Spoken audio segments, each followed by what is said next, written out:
समझते हैं आज राज्य सरकार केंद्र सरकार को मिलकर लाखों करोड़ों लोगों के जो आंसुएं पहुंचने चाहिए वो लोग अपने घर तक पहुंच सकें। इन लोगों के अंदर निराशा है, बेरोजगार हो गए हैं, खाने को सामग्री खत्म हो रही है, इतने हफ्ते निकल गए और आज तक कोई ठोस नीति केंद्र सरकार ने बनाई नहीं है। राजस्थान में हम लोगों ने, सरकार ने और पार्टी ने मिलकर सैकड़ों लोगों को वापस भेजा है और लाखों लोग वापस आना भी चाहते हैं। लेकिन मुझे दुख होता है जब श्रमिकों के नाम पर, चाहे वित्त मंत्री महोदया हों जिन्होंने राहुल गांधी जी के बारे में टिप्पणी करी, वो निंदनीय है, अशोभनीय है।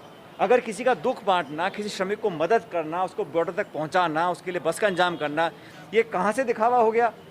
और मैं पूछना चाहता हूँ केंद्र की सरकार से कि आपने इतने 20 लाख करोड़ रुपए का पैकेज की अनाउंसमेंट करी, उसमें गरीब के हाथ में कितना पैसा आया? जो श्रमिक अपने घर गांव जाना चाहते हैं उनकी व्यवस्था के लिए कितना पैसा आपने इयरमार्क किया है? सिर्फ लोन एक मिला लगा दिया कि लोन ले जाओ बाद में चुकाते रहना।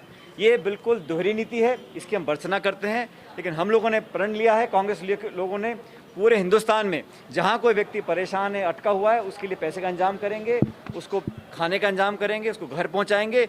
इस इतने महत्वपूर्ण कठिन समय में हम सबको एकजुटता का परिचय देना चाहिए। लेकिन मुझे खेद से कहना पड़ रहा है कि केंद्र सरकार, उनके नेताओं ने बेवजह बयानबाजी कर इन मासूम गरीब बिचरे हमारे जो श्रमिक साथी हैं इनके ऊपर राजनीति कर रहे हैं। अब समय आ गया कि अब सामने आकर इन लोगों को घर पहुंचाना चाहिए। हम लोग आज कुछ बसों को रवाना कर रहे हैं, कुछ छत्तीसगढ़ जाएंगी, कुछ बिहार बंगाल जाएंगे, लेकिन हमारी तरफ से कोई कमी रखी नहीं जाएगी। मैं उम्मीद करता हूँ केंद्र सरकार इस बात से कुछ सबक लेगी। लगा था, किसी ने कल्पना नहीं करी थी कि इस महामारी के खिलाफ जो संघर्ष पूरे देश को करना है उसका इतना बड़ा भार इस देश के श्रमिकों और मजदूरों को सहना पड़ेगा।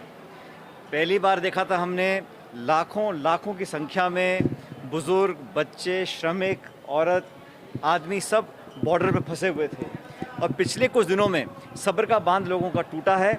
और मुझे बड़ा दुख है कि आज इस चुनौतीपूर्ण घड़ी में भी आरोप प्रत्यारोप का दौर चल रहा है। कोई कारण नहीं है कि इस देश के मेहनतकश लोग जिन्होंने अपने हाथों से इतनी बड़ी बड़ी इमारतों का निर्माण किया है, इस देश को अपने पैरों पर खड़ा किया है, वो हमारे चाहे कृषि श्रमिक हों, चाहे हाथ से मजदूरी करने वाले लोग हों, ठेला रेहड़ी चलाने वाले लोग हों, जो लोग आज अपने गांव वापस जाना चाहते हैं, उनके लिए इतने असमंजस पैदा कर दिया है केंद्र की सरकार ने कि हम बयान नहीं कर सकते हैं। हम लोग चाहते हैं कि हर व्यक्ति को अधिकार है अपने घर पहुंच जाने का और उसकी सुरक्षा, उसके खाने पीने का इंतज़ाम करना उस सरकार की जिम्मेदारी है जिस राज्य में वो लोग हैं। हम लोगों ने बीड़ा उठाया है कि हम सब लोगों को सुरक्षित और उनको उनके मंजिल तक पहुंचाने का काम करेंगे, चाहे ट्रेनों से हो चाहे बसों से हो। लेकिन जैसा यूपी की सरकार कर रही है वो बिल्कुल निंदनीय है। और जो 1000 बस हम लोगों ने करके दी थी कांग्रेस पार्टी की तरफ से, प्रियंका गांधी ने करी थी यूपी ले जाने के लिए, पहले परमिशन नहीं दी, अब परमिशन देते हुए कहा कि इन बसों को लखनऊ भेज दीजिए। मतलब लोगों को इंतज़ार कराना, घुमाए रखना। और जिन कार्यकर्ताओं ने, कांग्रेस लोगों ने अपनी गाड़ी कमाई के पैसे से श्रमिकों के लिए बसों का इंतजाम किया है, उन बसों को बेवजह बॉर्डर पर रोक लेना, ये कहाँ की इंसानियत है। भर में सिर्फ शहरों तक सीमित रहा है संक्रमण। इस संक्रमण को किसी भी कीमत पे हम ग्रामीण क्षेत्र में फैलने की इजाज़त नहीं दे सकते हैं। चाहे कुछ करना पड़े, हमें इसको यहाँ पर है कंटेनमेंट जोन्स, रेड जोन में रोकना पड़ेगा। और स्ट्रिक्ट प्रोटोकॉल हम लोगों ने डेवलप किया है राज्य स्तर पर, जिला स्तर पर, ब्लॉक स्तर पर, पंचायत स्तर पर। हर जनप्रतिनिधि, हर अधिकारी, हर कर्मचारी इसमें लगा हुआ है कि ये संक्रमण गाँव में ना फैले। इस देश में अभी हमारा रिकवरी रेट अच्छा है, लेकिन गांव में हमारा हेल्थ इंफ्रास्ट्रक्चर इतना मजबूत नहीं है। अगर भगवान ना करे ये संक्रमण गांव में फैल गया तो संभालना बहुत भारी पड़ जाएगा। हमने पूरा डिपार्टमेंट ने, मंत्रालय ने, हम सब इसमें लगे हुए हैं कि कैसे इसको कंटेन करें, क्वारंटाइन करें, होम क्वारंटाइन करें, लेकिन ये संक्रमण गांव में ना फैले, हमारी पहली प्राथमिकता है। 29 दिन के अंदर पहली बार मैंने मीटिंग करी थी 17 अप्रैल को। राजस्थान में सिर्फ 62,000 लोग नरेगा से काम ले रहे थे, आज वो संख्या 34 लाख हो गई है। 28 दिन के अंदर 62,000 से हम 34 लाख पर पहुंचे हैं।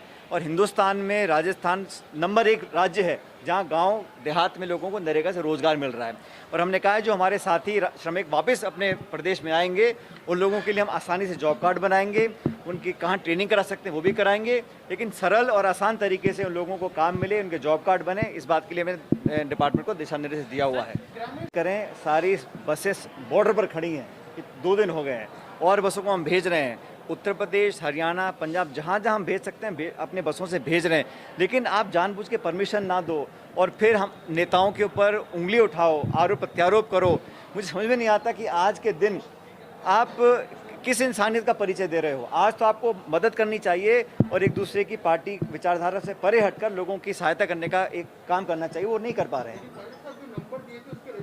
कृपा करके भरतपुर अलवर बॉर्डर पे चले जाइए, वहाँ बसें खड़ी हैं, आज और बसें जा रही हैं। बसें 990 हैं, 1010, ये महत्वपूर्ण नहीं है। महत्वपूर्ण ये है कि हमने बसें करा दी, उनको परमिशन नहीं दी गई। अब परमिशन जब प्रियंका गांधी ने पब्लिक में कहा मुख्यमंत्री महोदय से, तो उन्होंने कहा उन बसों को पहले लखनऊ भेजो, वहाँ से परमिट दी जाएगी। मतलब वो घुमाने का काम कर रहे हैं बजाय लोगों की मदद करने का। मैं समझता हूँ बड़ा दुखद है और जनता इस बात को याद रखेगी।